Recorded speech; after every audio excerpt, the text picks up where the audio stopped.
Assalamualaikum warahmatullahi wabarakatuh. Selamat datang di presentasi saya yang berjudul Segmentasi Plasmodium pada Citra Sel Darah menggunakan multi-thresholding dan operasi morfologi. Presentasi ini merupakan bagian dari proyek akhir mata kuliah Teknik Pengolahan Citra di Departemen Teknik Elektro dan Teknologi Informasi, Fakultas Teknik Universitas Gadjah Mada. Selanjutnya, presentasi ini akan dibagi menjadi 4 bagian. Bagian pertama, sebagai pendahuluan, akan menjelaskan tentang latar belakang, karakteristik masalah, dan tantangan apa saja yang dihadapi. Selanjutnya, data dan metode yang digunakan akan dijelaskan pada bagian kedua. Bagian ketiga akan berisi hasil dan evaluasi performa dari metode yang digunakan. Dan bagian keempat akan berisi kesimpulan.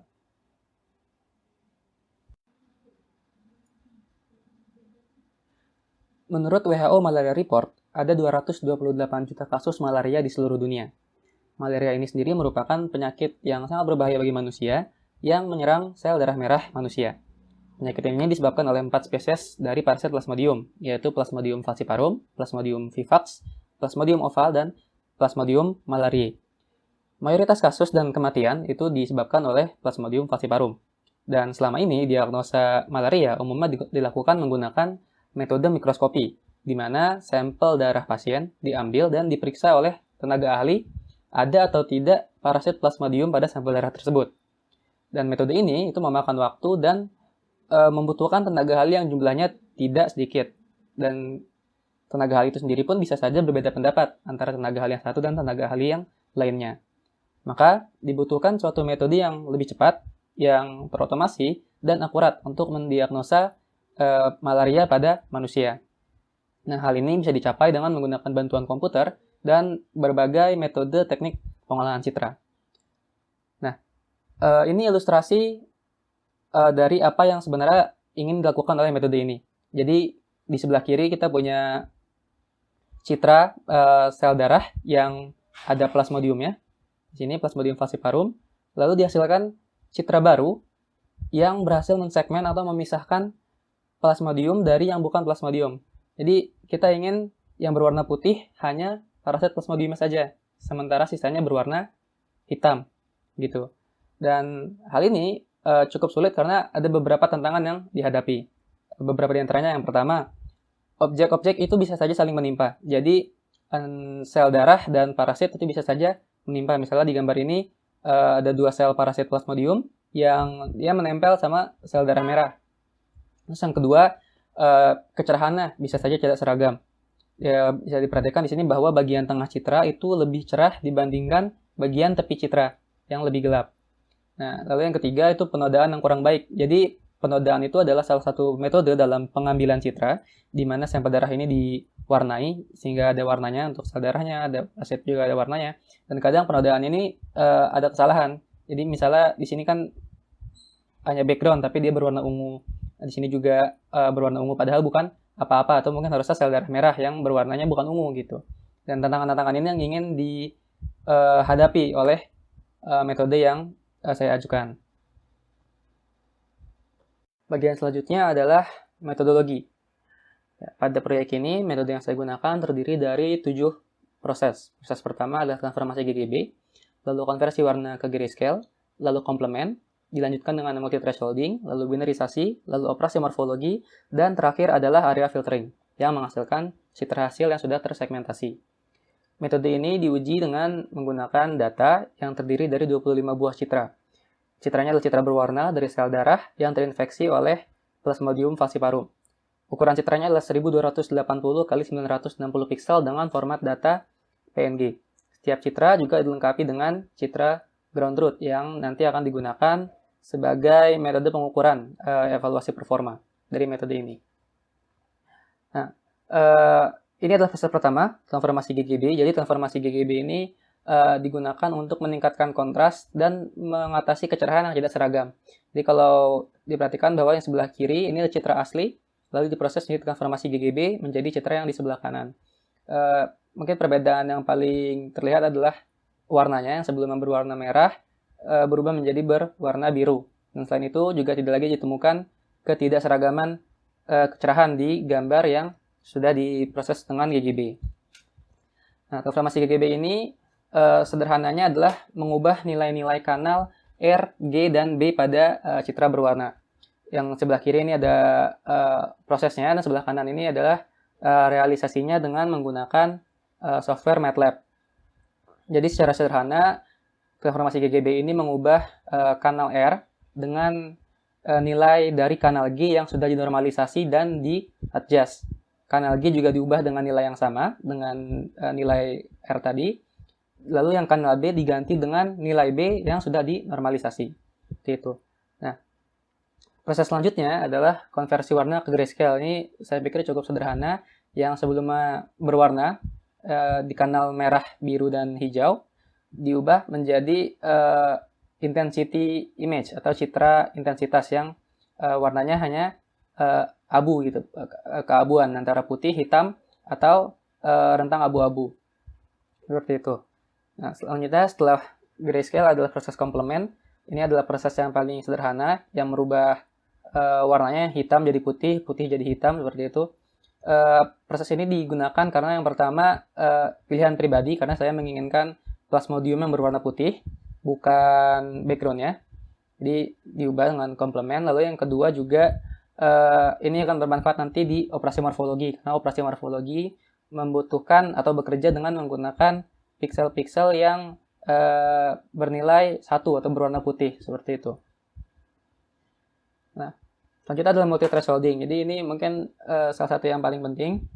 Jadi multi-thresholding di sini digunakan untuk membagi citra menjadi ke beberapa kelas.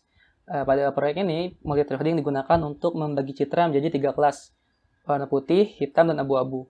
Nah, sebelumnya abu-abunya ini masih ada, mungkin berentang gitu, antara mungkin ada yang 0,6, mungkin ada yang 0,7.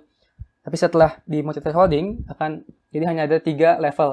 0, 0,5, atau 1.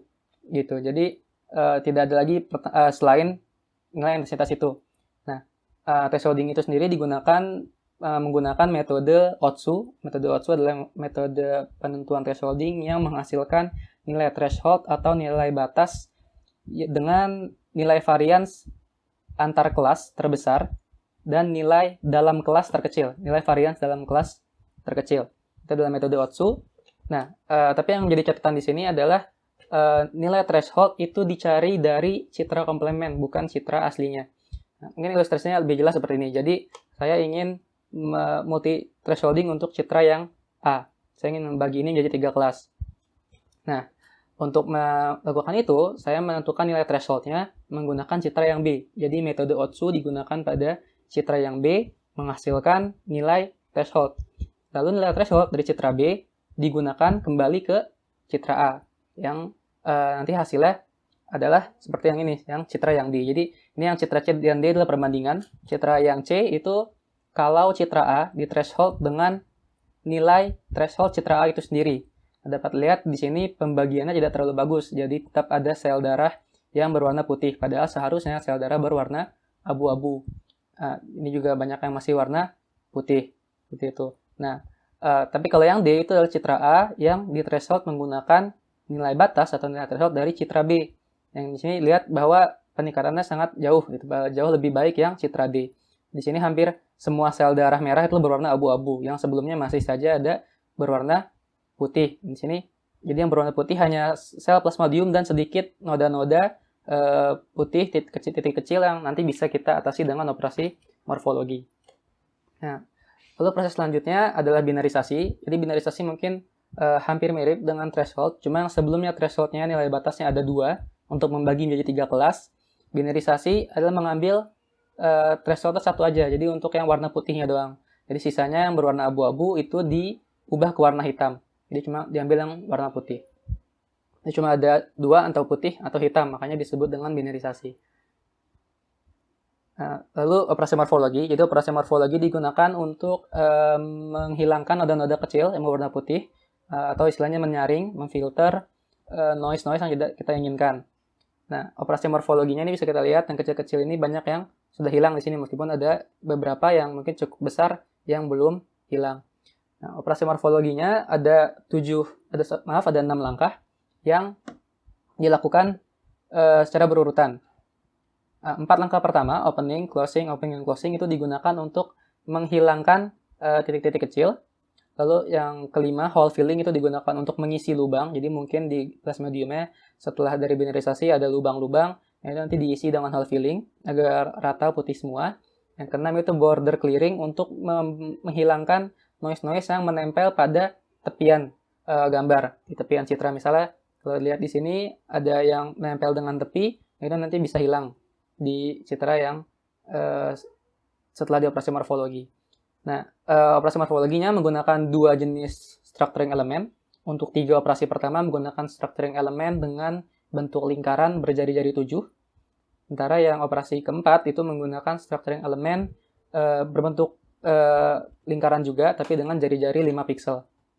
Nah, selanjutnya setelah dari operasi morfologi, itu bisa saja masih ada titik-titik yang mungkin belum hilang dari operasi morfologi. Bisa saja karena mungkin ukurannya yang besar. Nah, hal ini bisa diatasi dengan menggunakan area filtering. Jadi area filtering adalah menyaring gambar menggunakan nilai kriteria luas piksel tertentu. Jadi saya menentukan bahwa untuk objek-objek yang nilai luas pikselnya di bawah 3000 piksel atau di atas 6000 piksel itu dihilangkan. Jadi yang bisa lewat itu cuma yang di antara 3000 sampai 6000 piksel. Dalam hal ini si parasit plasmodium. Nilai 3000 dan 6000 piksel ini dipilih melalui proses trial and error. Saya coba-coba dengan berbagai nilai area yang berbeda dan ternyata yang cukup bagus dan paling bagus ini menggunakan 3000 sampai 6000 piksel. Dapat lihat nih yang kecil-kecil setelah di area filtering itu menghilang, menyisakan yang objek plasmodium saja. Nah, dari sini dari area filtering didapatkan citra hasil yang diinginkan, di mana parasit plasmodium sudah benar-benar dioscilasi sendirian dan sisanya yang bukan itu diubah menjadi warna hitam. Seperti itu. Nah, ini source code yang digunakan dengan software MATLAB untuk menjalankan keseluruhan proses. Kurang lebih dari source code yang ini ditambah source code dari formasi GGB ada sekitar 25 baris kode. Ini cukup sederhana. Hampir semua proses tadi sudah disediakan dengan fungsi bawaan yang dari MATLAB. Seperti itu.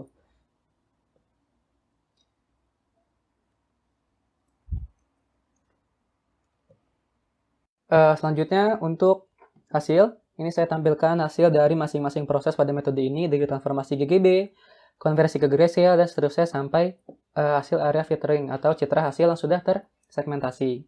Nah, ini saya juga tampilkan hasil segmentasi untuk 4 citra. Jadi, yang ini dia berhasil dengan cukup baik mensegmentasi 2 buah parasit plasmodium pada citra sel darah. Yang ini pun juga berhasil untuk 1 buah parasit plasmodium pada citra sel darah. Nah, ini meskipun dia berhasil untuk mensegmentasi parasit plasmodium, ternyata dia juga mensegmentasi yang bukan plasmodium sebagai plasmodium. Jadi ini kesalahan. Ini merupakan hasil yang kurang baik. Dan ini pun dapat terlihat bahwa di citra aslinya, meskipun dia berwarna hitam dan lebih gelap dibandingkan sel darah merah, dia memiliki bentuk yang berbeda dari Plasmodium falciparum. Jadi dia bukan parasit. Di ground truth pun dia bukan parasit. Nah, sementara yang ini, meskipun dia berhasil mensegmentasi parasit dan tidak mensegmentasi objek lain, tidak mendeteksi objek lain sebagai parasit, dia memiliki bentuk yang sedikit berbeda dari citra aslinya. Bahwa citra hasil ini cenderung lebih kecil dan mengkerut dibandingkan Plasmodium pada citra asli. Seperti itu. Nah, itu tadi penilaian secara kualitatif. Nah, untuk secara kuantitatif, evaluasi dilakukan menggunakan 3 parameter, yaitu PPV, sensitivitas, dan akurasi. PPV atau Positive Predictive Value, dia mengukur dari piksel-piksel yang sudah tersegmentasi sebagai parasit, berapa besar kemungkinan bahwa piksel tersebut benar parasit. Nah, sementara sensitivitas, dia mengukur dari piksel-piksel yang parasit, seberapa besar kemungkinan dia akan tersegmentasi. Nah, sementara akurasi dia mengukur kemungkinan metode ini menghasilkan true positif atau true negatif seperti itu. Dan nilai-nilai ini true positif, true negatif, false positif, dan false negatif itu diukur dengan membandingkan hasil segmentasi dengan citra ground truth. Dan ini dapat dilihat rincian dari masing-masing true positif, true negatif, dan seterusnya. Nah, ini adalah hasil evaluasi untuk ke-25 citra, untuk ke semua citra, dan dihitung rata-ratanya. Nah, untuk PPV dan akurasi rata-ratanya cukup baik dengan nilai PPV 84,64% dan akurasi bernilai 99,79%. Meskipun di citra ini ada beberapa yang mungkin tidak berhasil di segmentasi, yang nilainya 0 kecuali akurasi. Tapi kenapa akurasi bisa tetap bernilai tinggi hingga 99%? Karena dari persamaan akurasi sendiri bahwa dia juga memperhitungkan true negatif. Dan true negatif ini nilainya sangat besar karena dia termasuk background dan lain-lain yang sebenarnya adalah mayoritas di citra ini. Jadi sekalipun true positifnya 0, akurasinya pun akan tetap besar karena true negatifnya ini nilainya pun juga sangat besar karena hampir keseluruhan background itu pasti bisa terdeteksi sebagai true negatif. Nah, jadi itu akurasi. Sementara kalau sensitivitas, kenapa dia kecil? Karena sudah dijelaskan di slide sebelumnya bahwa hasil segmentasi itu mungkin hasilnya sedikit lebih kecil atau berbeda bentuknya dari citra aslinya, yang ini pun berpengaruh ke sensitivitas yang sedikit lebih kecil gitu daripada nilai akurasi atau PPV. Nah, selanjutnya adalah kesimpulan. Jadi kesimpulan dari metode ini adalah metode yang disajikan sudah berhasil melakukan segmentasi parasit Plasmodium falciparum pada citra sel darah dengan tingkat evaluasi performa PVV, sensitivitas, dan akurasi rata-rata masing-masing bernilai 84,64%, 68,07%, dan 99,79%.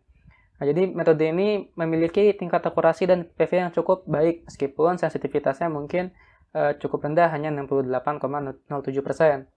Nah, meskipun begitu, saya rasa metode ini cukup cepat dan sederhana untuk menjadi metode diagnosis awal Plasmodium falciparum pada citra sel darah.